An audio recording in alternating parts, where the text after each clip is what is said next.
বিশ্বনবী বলেন, ও রমণীরা, ও নারীরা, যে সমস্ত নারী এই 4টা কাজ করবে, এই 4টা কাজের গ্যারান্টি দিবে, তাদেরকে জান্নাতের 8টা দরজার গ্যারান্টি দেয়া হবে। খুব বেশি না, 4টা করলে 8 জান্নাতের দরজা সব খোলা। কোনটা দিয়ে যাবেন? যেটা দিয়ে মনে চায়। ইসলাম অমুসলিম মাতা পিতার সাথেও ভালো আচরণ করতে হবে। মাতা পিতা যদি অমুসলিম হয় তারা ফেলে দিতে পারবেন? পারবেন? অনেক হিন্দু ছেলে আমাদের হাতে শাহাদা পড়ে মুসলিম হয়, কিন্তু ওর মা মুসলমান হয় নাই, বাবাও হয় নাই। এরকম আছে না নাই? তো ও হয়েছে মুসলিম, মা বাপ হিন্দু, এখন মা বাপ কি বাদ? হ্যাঁ, মা বাপ বাদ দেয়া যাবে? যেই মা আপনারে 9 মাস 8 মাস পেটে ধারণ করলো, আপনার মায়ের নার ছেঁড়া ধন, আপনি ওই মারে বাদ দিতে পারবেন? যেই মায়ের বুকের তাজা দুধ খেয়ে আপনি আজকে বাড়ন্ত তাজা তরতাজা, ওই মারে বাদ দেয়া যাবে? মায়ের এক ধারে দুধের দাম, কাটিয়া গায়ের চাম, পাপুষ বানাইলে ঋণের শোধ হবে না, এমন দরদি ভাবে কেউ হবে না আমার মাহা গো। মায়ের এক ধারে দুধের দাম, কাটিয়া গায়ের চাম, পাপুষ বানাইলে ঋণের শোধ হবে না, এমন দরদি ভাবে কেউ হবে না আমার মাহা গো। ঠিক কিনা? মাকে তো বাদ দেয়া যায় না। وقضى ربك ألا تعبدوا إلا إياه وبالوالدين إحسانا। আল্লাহ বলে অবধারিত 2টা ভার্ডিক্ট তোমাদের জন্য, এক আল্লাহর ইবাদত করবা আর মা বাবার প্রতি ইহসান করবা। আদেশটা কার? মা বাবার প্রতি ইহসান করতে হবে। আমার মা হিন্দু হোক, ভালো আচরণ করতে হবে, বৌদ্ধ হোক, ভালো আচরণ করতে হবে। আমার যে সমস্ত হিন্দু ভাইয়েরা মুসলিম হয়েছে, তোমাদের মা বাবা এখনো মুসলমান হয় নাই, তাদের সাথে ভালো আচরণ করতে হবে। আপনাদের খেদমত নিজে করতে হবে অথবা খেদমতের ব্যবস্থা করাই দিতে হবে। মান্থলি যে খরচ লাগে এটা দিতে হবে। আরে তুমি এখন মুসলিম, তোমার মা বাবা হিন্দু, এখনই তো সুযোগ ইসলামের সৌন্দর্য দেখানোর। এখন মা বাবা যদি দেখে আরে এটা হিন্দু থাকতে তো বদমাইশ ছিল, বেয়াদব ছিল, কি এমন ধর্ম সে গ্রহণ করলো যেটা গ্রহণের সাথে সাথে সে পাল্টে গেল? কি এমন ধর্ম সে গ্রহণ করেছে যেটা তার জীবনকে আলোকিত করে দিয়েছে? নসিব ভালো হইলে তারাও কালিমা পড়ে মুসলমান হয়ে যাবে। বিষ্ণু ইসা ইসলামের স্ত্রীর নাম ছিল আয়েশা রাদিয়াল্লাহু তাআলা আনহা, আবু বকর রাদিয়াল্লাহু তাআলা আনহুর মেয়ে। আবু বকর রাদিয়াল্লাহু তাআলা আনহুর আরেক মেয়ের নাম হচ্ছে আসমা। কি নাম? দুজনই আবু বকর রাদিয়াল্লাহু তাআলা আনহুর মেয়ে, আসমা আর আয়েশা। নাম দুটা কেমন লাগে? আসমা নামটা কেমন লাগে? আয়েশা নামটা কেমন লাগে? সবার ভালো লাগে নাই? নাম দুটো আপনাদের ভালো লাগে? লালমনিরহাটে অনাগত যদি কন্যা সন্তান হয়, যদি মনে চায় আসমা রেখে দিতে পারবেন, যদি মনে চায় আয়েশা রেখে দিয়েন। দেশে বিদেশে এয়ারপোর্টে রাস্তা ঘাটে শুধু বলে হুজুর একটা নাম দেন, আমার ছেলের একটা নাম দেন, মেয়ের একটা নাম দেন। তো আমার মনে আছে যশোরের 8 দিনের মাহফিলে আমি 1-2টা নাম দিয়েছিলাম। আজকে লালমনিরহাটের এই প্রোগ্রামে কন্যা সন্তান যদি হয় 2টা নাম দিলাম, আসমা কিংবা আয়েশা। ইনশাআল্লাহ পড়েন। দুজন বোন, এক মায়ের না, বাবা এক মা দুজন। আয়েশা রাদিয়াল্লাহু তাআলা আনহার মায়ের নাম উম্মে রুমান, আর আসমা রাদিয়াল্লাহু তাআলা আনহার মায়ের নাম কুতাইলা বিনতে আব্দুল উজ্জা। আবু বকর রাদিয়াল্লাহু তাআলা আনহু 4টা বিয়ে করেছিলেন। তো একই ঘটনা ঘটেছে এই ফ্যামিলিতে। আসমা ইসলাম ধর্ম গ্রহণ করে মুসলিমা, কিন্তু তার মা কুতাইলা মুশরিকা।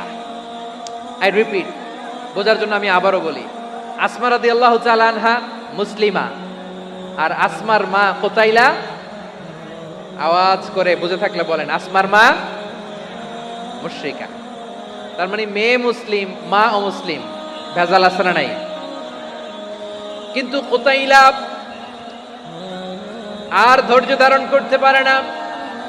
নার ছেঁড়া ধন, কলিজার টুকরা ধন, কলিজার টুকরা সন্তান। আসমারে দেখতে বড্ড মন চায়।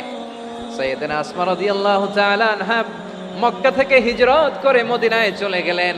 হুদাইবিয়ার পর যখন মক্কা মদিনার ট্রাফিক স্বাভাবিক হলো, মক্কার লোক মদিনায় যায়, মদিনার লোক মক্কায় আসে।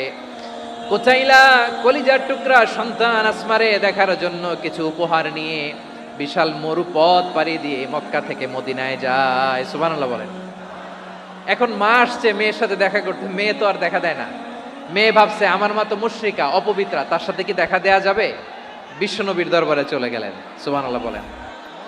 কি সৌভাগ্যবান ছিল তারা, মাসলা জানার দরকার হলেই নবীর দরবারে চলে যেত। ঘরে বউয়ের সাথে ঝগড়া হলে নবীর দরবারে চলে যেত। অনেক সাহাবী বলে আমার পেটে ক্ষুধা লাগলো আমি নবীর কাছে চলে যেতাম, কারণ নবীর চেহারার দিকে তাকালেই আমার পেটের ক্ষুধা মিটে যেত। সাইয়েদনা উসমান রাদিয়াল্লাহু তাআলা আনহা বিশ্বনবীর কাছে চলে গেলেন, যে বললেন ইয়া রাসূলুল্লাহ ইয়া হাবিবাল্লাহ ইন্না উম্মি কাদিমাতুন ইলাইয়া ওয়া হিয়া রাগিবা। আমার মা মক্কা থেকে অনেক দূর মরুর পথ পাড়ি দিয়ে উপহার সামগ্রী নিয়ে মদিনায় আমার সাথে দেখা করতে এসেছে গো নবী। আমার জানতে বড্ড ইচ্ছে হয় আমি আমার মুশরিকা মায়ের সাথে একটু দেখা করতে পারবো কিনা। আফা আসিলুহা, আগে যেমনি আমি আমার মায়ের সাথে ভালো আচরণ করতাম, যেমনি আমি আমার মায়ের সাথে সদাচরণ করতাম গো নবী, এখন আমি মুসলিমা মা মুশরিকা, এখনো কি আগের মতো সদাচরণ করতে পারবো নাকি?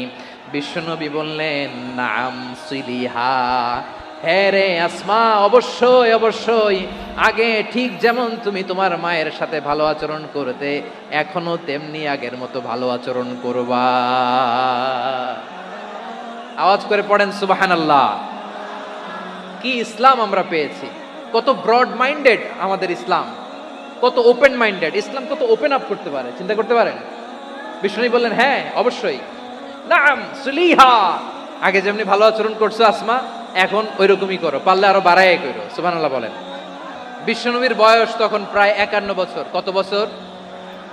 বিশ্বনবীর সবচেয়ে কাছের মানুষ খাদিজা রাদিয়াল্লাহু তাআলা আনহা ইন্তেকাল করেছেন। বিশ্বনবী বড্ড কষ্ট পেলেন, হৃদয়টা ভেঙে খান খান।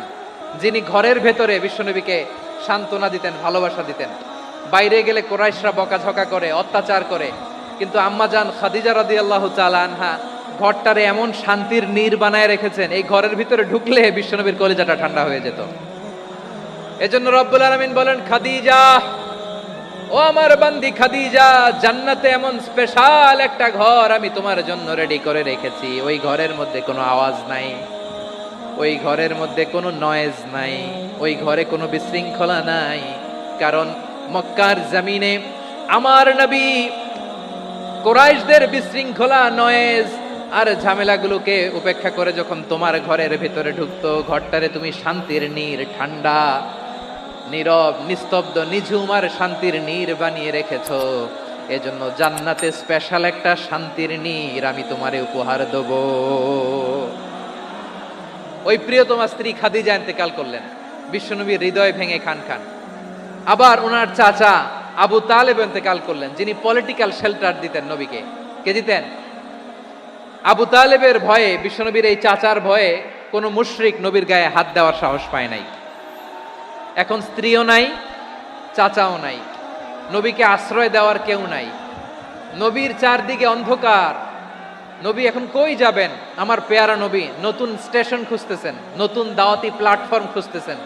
তিনি যায়েদ বিন হারেসা রাদিয়াল্লাহু তাআলা আনহুকে নিয়ে মক্কার পাশের একটা নেইবরিং সিটি তায়েফে চলে গেলেন। কোথায় চলে গেলেন? লালমনিরহাটের ভাইয়ের আওয়াজ করে বলেন কোথায় গেলেন? তায়েফে চলে গেলেন দিনের দাওয়াত দেওয়ার জন্য। কি দেওয়ার জন্য? নাকি জমি কিনতে গেছিলেন? জমি কিনতে, দুনিয়ার যশ খ্যাতির জন্য, নিজের কোনো লাভের জন্য? তায়েফবাসীদেরকে জাহান্নামের আগুন থেকে বাঁচানোর জন্য। আওয়াজ করে বলতে হবে ঠিক কিনা? বিশ্বনবী বিশাল মরুপথ, পাহাড়ি পথ পাড়ি দিয়ে তায়েফের মরুজমিনে গেলেন কোরআনের দাওয়াত নিয়ে, ইমানের দাওয়াত নিয়ে। কিন্তু তায়েফের লোকেরা বিশ্বনবীর দাওয়াতকে শুধু প্রত্যাখ্যান করেই থামে নাই, তারা বিশ্বনবীর সাথে অত্যন্ত খারাপ আচরণ করেছে, বিশ্বনবীকে শারীরিকভাবে হেনস্থা করেছে, আমার নবীকে শারীরিকভাবে অত্যাচার করেছে, আমার পেয়ারা নবীর গায়ে পাথর মেরেছে। বিশ্বনবীর গা বেয়ে ঝরঝর করে রক্ত ঝরেছে, নবী জামিনের মধ্যে লুটিয়ে পড়েছেন, আবার মেরেছে, আবার নবী হাঁটতে শুরু করলেন, পেছন থেকে আবার মেরেছে, আবার নবী রক্তাক্ত হয়ে জামিনের মধ্যে লুটিয়ে পড়লেন, আবার মেরেছে। বিশ্বনবীর মতো এত সুশ্রী মানব, বিশ্বনবীর মতো এত শুভ্র মানব, বিশ্বনবীর মতো এমন চমৎকার দেহাবয়ব দিয়ে রব্বুল আলামিন কাউকে বানান নাই। এরকম চমৎকার মানুষটাকে তারা তায়েফের ওই জমিনে রক্তাক্ত করেছে। বিশ্বনবী দুনিয়ার কোনো স্বার্থের জন্য সেখানে যান নাই, নিজের কোনো লাভের জন্য, প্রাপ্তির জন্য যান নাই, তায়েফবাসীদের জাহান্নামের আগুন থেকে বাঁচাতে গিয়েছেন। ঠিক কিনা বলেন? খেয়ে না খেয়ে দিন প্রচারের কাজে নিজেকে দিয়েছ বিলিয়ে, তায়েফের কাফিরেরা চিনল না সে আলো, দুষ্ট ছেলেদের পিছু দিল লেলিয়ে, পাথরের আঘাতে ক্ষত বিক্ষত হয়ে সারা শরীর থেকে রক্ত ঝরে। হে রাসূল তোমাকে ভুলি আমি কেমন করে, হে রাসূল তোমাকে ভুলি আমি কেমন করে। পারেন না আপনারা? ধরুন আমার সাথে। হাজার ব্যথা বেদনার পরে ফিরে আসনি তুমি আপন ঘরে, দিনের আলো তুমি ছড়িয়ে দিতে, চলে গেলে মদিনায় মক্কা ছেড়ে। হে রাসূল তোমাকে ভুলি আমি কেমন করে, হে রাসূল তোমাকে ভুলি আমি কেমন করে। ঠিক কিনা বলেন? প্রিয় ভাইরা, তায়েফের ছেলেরা নবীকে রক্তাক্ত করলো। আমার নবী কই যাবে? কই যাবে? মক্কায় জায়গা নাই, তায়েফে জায়গা নাই। তায়েফ থেকে ভারাক্রান্ত মন নিয়ে আমার নবী মক্কায় ফিরে আসলেন। বিশ্ব নবী মক্কায় ঢুকতে পারেন না। মক্কার মরুভূমির দিকে তাকিয়ে, উপত্যকার দিকে তাকিয়ে বিশ্বনবী ধা ধা করে কাঁদেন, ঝরঝর করে নবীর চেহারা মোবারক থেকে চোখের পানিগুলো বেয়ে বেয়ে পড়ে। আমার জন্মস্থান, আমার শৈশব, কৈশোর, যৌবন কেটেছে এই মক্কায়, আমার এলাকায় আমি ঢুকতে পারি না। বিশ্বনবী মক্কার অনতি দূরে দাঁড়িয়ে জায়েদকে পাঠালেন, জায়েদ যাও দেখো কেউ আমাকে সাপোর্ট করার মতো আছে কিনা, যাও অমুকের কাছে যাও। জায়েদ গেলেন, তারাও প্রত্যাখ্যান করে ফিরিয়ে দেয়। বিশ্বনবী বললেন যাও অমুক লোকের কাছে যাও, তিনিও প্রত্যাখ্যান করে ফিরিয়ে দিলেন। কেউ বিশ্বনবীকে আশ্রয় দিতে রাজি হয় না। নিজ জন্মভূমিতে বিতাড়িত বিশ্বনবী, সর্বশেষ বিশ্বনবী বললেন যাও মুতঈম ইবনে আদির ঘরে যাও। মুতঈম ইবনে আদি মুশরিক, তার কাছে যাও। গেলেন, মুতঈম ইবনে আদি রাজি হয়ে গেল। সুবহানাল্লাহ বলেন। দেখেন, অনেক বিপদের সময়ও আমি নিজে সাক্ষী, সামাজিকভাবে, রাজনৈতিকভাবে কত ঝঞ্ঝা, কত ষড়যন্ত্র, কত কনস্পাইরেসি পাড়ি দিয়ে আমাদেরকে সামনে এগিয়ে যেতে হয়। এই শত্রুদের ভেতরেও একজনকে দাঁড় করিয়ে দেয় যে আল্লাহর কোরআনের জন্য রেডি হয়ে যায়। পড়েন সুবহানাল্লাহ। মুতঈম ইবনে আদি, আল্লাহ তার মনকে নরম করে দিলেন। মুতঈম বলে, মুহাম্মদ আমি তোমাকে আশ্রয় দিব। তার দুই ছেলেকে পাঠালেন, যাও খোলা তলোয়ার নিয়ে, স্কট দিয়ে, গার্ড অফ অনার দিয়ে মুহাম্মদকে মক্কায় ঢুকাও, আর বলো আমি আমান দেব। আমান কি দিব?